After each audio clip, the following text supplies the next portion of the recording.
नमस्कार विद्यार्थियों, मैं हूं डॉक्टर मंगलेश जायसवाल और आपके लिए लेकर आया हूं घर की याद, जो कि भवानी प्रसाद मिश्र जी ने लिखा है, उसके प्रश्नोत्तर। तो आइए शुरू करते हैं। प्रश्न 1, पानी के रात भर गिरने और प्राण मन के थिरने में परस्पर क्या संबंध है? उत्तर, घर की याद का आरंभ इसी पंक्ति से होता है कि आज पानी गिर रहा है। इसी बात को कवि कई बार अलग अलग ढंग से कहते हैं। बहुत पानी गिर रहा है, रात भर गिरता रहता है। भाव यह है कि सावन की झड़ी के साथ साथ घर की यादों से कवि का मन भर आया है। प्राणों से प्यारे अपने घर को, एक एक परिजन को, माता पिता को याद करके उसकी आंखों से भी पानी गिर रहा है। वह कहता है, घर नजर में तिर रहा है, बादलों से वर्षा हो रही है और यादों से घिरे मन का बोझ कवि की आंखों से बरस रहा है। तो विद्यार्थियों, दूसरा प्रश्न, मायके आई बहन के लिए कवि ने घर को परिताप का घर क्यों कहा है? उत्तर, कवि ने बहन के लिए घर को परिताप का घर कहा है। बहन मायके में अपने परिवार वालों से मिलने के लिए खुशी से आती है। वह भाई बहनों के साथ बिताए हुए क्षणों को याद करती है। घर पहुंचकर जब उसे पता चलता है कि उसका एक भाई जेल में है तो वह बहुत दुखी होती है। इस कारण कवि ने घर को परिताप का घर कहा है। अगला प्रश्न, पिता के व्यक्तित्व की किन विशेषताओं को उकेरा गया है? उत्तर, कवि अपने पिता की निम्नलिखित विशेषताएं बताता है। नंबर 1, उनके पिता को वृद्धावस्था कभी कमजोर नहीं कर सकती, अर्थात उनको बुढ़ापा छू तक नहीं सकता। नंबर 2, वे फुर्तीले हैं, आज भी दौड़ लगा सकते हैं, अर्थात तंदुरुस्त हैं। नंबर 3, खिलखिलाकर हंस सकते हैं, यानी कि प्रफुल्लित हैं। वे इतने उत्साही हैं कि मौत के सामने भी हिचकिचा नहीं सकते। उनमें इतना साहस है कि वे शेर के सामने भयभीत नहीं होते। उनकी आवाज मानो बादलों की गर्जना है। हर काम को तूफान की रफ्तार से करने की उनमें अद्भुत क्षमता है। वे गीता का पाठ करते हैं और आज भी 260 तक दंड फैलते हैं। मुग्दर अर्थात व्यायाम करने का मजबूत बाहरी लकड़ी का यंत्र घुमाते हैं। आंखों में जल भर दिया है, वे भावुक भी हैं। निम्नलिखित पंक्तियों में बर्ड्स शब्द के प्रयोग की विशेषताएं बताइए।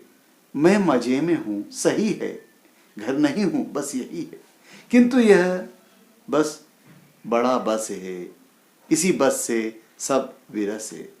उत्तर, कवि ने बस शब्द का लाक्षणिक प्रयोग किया है। पहली बार के प्रयोग का अर्थ है कि वह केवल घर पर ही नहीं है। दूसरे प्रयोग का अर्थ है कि वह घर से दूर रहने के लिए विवश है। तीसरा प्रयोग उसकी लाचारी व विवशता को दर्शाता है। चौथे बस से कवि के मन की व्यथा प्रकट होती है, जिसके कारण उसके सारे सुख छीन लिए गए हैं। तो यहाँ पर कवियों ने बस शब्द के प्रयोग की कई विशेषताएं बताई है। विद्यार्थियों, अगला प्रश्न, कविता के अंतिम 12 पंक्तियों को पढ़कर कल्पना कीजिए कि कवि अपनी किस स्थिति व मनोस्थिति को अपने परिजनों से छिपाना चाहता है। उत्तर, इन पंक्तियों में कवि स्वाधीनता आंदोलन का वह सेनानी है जो जेल की यातना झेलकर भी यातनाओं की जानकारी अपने परिवार के लोगों को इसलिए नहीं देना चाहता है क्योंकि इससे वे दुखी होंगे। कवि कहता है कि हे सावन, उन्हें मत बताना कि मैं अस्त हूं। जहां जैसा दुखदाई माहौल है उसकी जानकारी मेरे घर वालों को मत देना। उन्हें मत बताना कि मैं ठीक से सो भी नहीं पाता हूं और मनुष्य से भागता फिरता हूं। उन्हें कभी यह मत बताना कि जेल की यातनाओं से मैंने मौन हो चुका हूं, कुछ बोलना भी बंद कर दिया है। मैं स्वयं यह नहीं समझ पा रहा हूं कि मैं कौन हूं। ये सब उन्हें मत बताना। हे सावन, दया करना, कृपया उन्हें मत बताना। अर्थात देश प्रेम अपराध की सजा। कहीं ऐसा ना हो कि मेरे माता पिता को शक हो जाए कि मैं दुखी हूं और वे मेरे लिए रोने लगे। सावन, तुम बरस लो जितना बरसना है, पर मेरे माता पिता की आंखों में आंसू के कतरा ना आना चाहिए। बस इतना याद रखना। कहना अपने 5वें पुत्र के लिए वे न तरसे, वो जहां भी हर हाल में खुश है। अब हम चर्चा करते हैं कविता के आसपास। इसमें ऐसे प्रश्नों का संकलन है, जैसे ऐसी 5 रचनाओं का संकलन कीजिए जिसमें प्रकृति के उपादानों की कल्पना संदेशवाहक के रूप में की गई हो। तो विद्यार्थियों, ऐसी 5 रचनाएं विभिन्न पाठ्यपुस्तक में से अलग अलग कवियों की आप एकत्रित करें और उनको अपनी पाठ्यपुस्तक में लिखें। अगला प्रश्न, घर से अलग होकर आप घर को किस तरह से याद करते हैं, लिखें। तो विद्यार्थियों, ये कविता के आसपास की बातें हैं, ये आपके अनुभव से आप स्वयं लिखें। घर की याद कविता का प्रतिपाद्य लिखिए। उत्तर, इस कविता में घर के मर्म का उद्घाटन है। कवि को जेल प्रवास के दौरान घर से विस्थापन की पीड़ा सालती है। कवि के स्मृति संसार में उसके परिजन एक एक कर शामिल होते चले जाते हैं। घर की अवधारणा की सार्थक और मार्मिक याद कविता में केंद्रीय संवेदना है। सावन के बादलों को देखकर कवि को घर की याद आती है। वो घर के सभी सदस्यों को याद करता है। उसे अपने भाइयों व बहनों की याद आती है। उसकी बहन भी मायके आई हुई है। कवि को अपने अनपढ़ पुत्र के दुख से व्याकुल परंतु स्नेहमयी माँ की याद आती है। वह सावन को दूत बनाकर अपने माता पिता के पास अपनी कुशल क्षेम पहुँचाने का प्रयास करता है ताकि कवि के प्रति उनकी चिंता कम हो सके। अगला प्रश्न, पिता कवि को सोने पे सुहागा क्यों कहते हैं? उत्तर, पिता कवि से बहुत स्नेह करते थे। पिता की इच्छा से ही कवि ने स्वयं को देश सेवा के लिए अर्पित किया था, जिसकी वजह से वह आज जेल में था।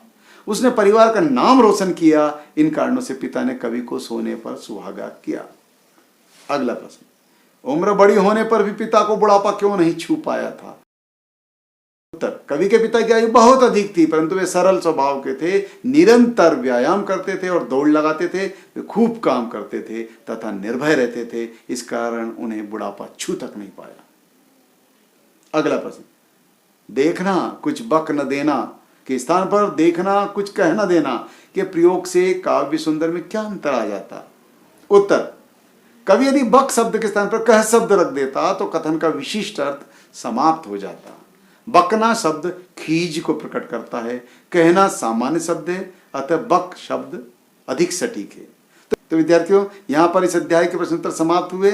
इन्हें आप अच्छे से लिखें, समझें और वीडियो को बार बार देखें। हाँ, याद भी करें। बार बार देखेंगे तो स्वतः याद हो जाएगा।